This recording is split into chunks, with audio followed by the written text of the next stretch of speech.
ಅದ. ಹೀಗಾಗಿ ಸಮಾಜ ಹೆಂಗಂದ್ರೆ ಹಾಲಿನ ಜೊತೆಗೆ ಸಕ್ಕರೆ ಬೆರೆತಾಗ ಯಾವ ರೀತಿ ಹಾಲು ರುಚಿಕಟ್ಟಾಗ್ತದ ಆ ರೀತಿ ಒಳಗೆ ಹಂಡೆ ಉಜಾರ ಸಮಾಜ ಇನ್ನಿದ್ದ ಎಲ್ಲ ಸಮಾಜದವ್ರ ಜೊತೆ ಹಾಲಿನ ಜೊತೆ ಸಕ್ಕರೆ ಆಗಿರ್ತಕ್ಕಂಥ ಒಂದು ಸಮಾಜ ಈ ಸಮಾಜ ಅದ. ಅದಕ್ಕಾಗಿ ಈ ಸಮಾಜದ ಒಂದು ಈ ಕಾರ್ಯಕ್ರಮಗಳನ್ನ ಮುಖಾಂತರ ಮತ್ತೆ ಸಮಾಜಗಳನ್ನ ಒಂದುಗೂಡಿಸಿಕೊಂಡು ಬೇರೆ ಬೇರೆ ಸಣ್ಣ ಸಣ್ಣ ಪುಟ್ಟ ಸಮಸ್ಯೆಗಳ ಏನು ಇರ್ತಾವು ಅವೆಲ್ಲ ಗೊಂದಲಗಳನ್ನು ದೂರ ಮಾಡಿಕೊಂಡು ಕೂಡುದ್ರೊಳಗೆ ಬಹಳ ದೊಡ್ಡ ಶಕ್ತಿ ಅದ. ಕೂಡುದ್ರೊಳಗೆ ಬಹಳ ದೊಡ್ಡ ಶಕ್ತಿ ಅದ. ಆ ಕೂಡುವಿಕೆ ಅಂದರೆ ಏನಾದರೂ ಸಾಧಿಸುವಂತಹ ಒಂದು ಕಾರ್ಯ ಕೂಡ ಆಗ್ತದ. ನಾವು ಎಲ್ಲರೂ ಕೂಡಿದಾಗ ಮಾತ್ರ ಅದು ಸಾಕ್ತದ.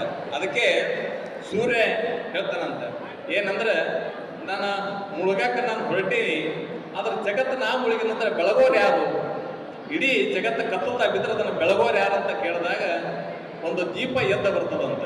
ಆ ದೀಪ ಎದ್ದು ಬಂದು ಏನಿರ್ತಂತ ನನ್ನ ಸುತ್ತಮುತ್ತ ಆದರೂ ಕೂಡ ನಾನು ಬೆಳಕು ಕೊಡ್ತಕ್ಕಂಥ ಕೆಲಸ ನಾನು ಮಾಡ್ತೀನಿ ಅನ್ನುವಂಥ ಮಾತನ್ನ ಬೆಳಕು ಹೇಳ್ದಂತ. ಆ ರೀತಿ ಒಳಗೆ ನಾವಲ್ಲಿ ಇರ್ತಕ್ಕಂಥವ್ರು ಕೂಡ ನನ್ನ ಹಿಡ್ಕೊಂಡು ನಾವೆಲ್ಲರೂ ಸಮಾಜ ಜೊತೆಗೆ ಸಣ್ಣ ಸಣ್ಣ ದೀಪವಾಗಿ ಬೆರೆಯುವಂಥ ಕೆಲಸ ಮಾಡೋಣ ಅಂತನ್ನುವಂಥ ಮಾತನ್ನ ಹೇಳಿ ಮತ್ತೊಮ್ಮೆ ನನ್ನನ್ನು ಕರೆಸಿ ಇಲ್ಲಿ ಗೌರವಿಸಿ ಮಾತನಾಡಲಿಕ್ಕೆ ಅವಕಾಶ ಮಾಡಿಕೊಟ್ಟಿರ್ತಕ್ಕಂಥ ಎಲ್ಲ ಸಮಾಜದ ರಾಜ್ಯದ ಅಧ್ಯಕ್ಷರಾದಿಯಾಗಿ ಜಿಲ್ಲಾಧ್ಯಕ್ಷರು, ತಾಲೂಕು ಅಧ್ಯಕ್ಷ, ಎಲ್ಲ ಪದಾಧಿಕಾರಿಗಳು, ಸಮಾಜದ ಎಲ್ಲ ಬಂಧುಗಳಿಗೂ ಕೂಡ ಅನಂತ ವಂದನೆಗಳನ್ನು ಹೇಳಿ ನನ್ನ ಮಾತು ವಿರಾಮ ಹೇಳ್ತೇನೆ. ಜೈ ಹಿಂದ್.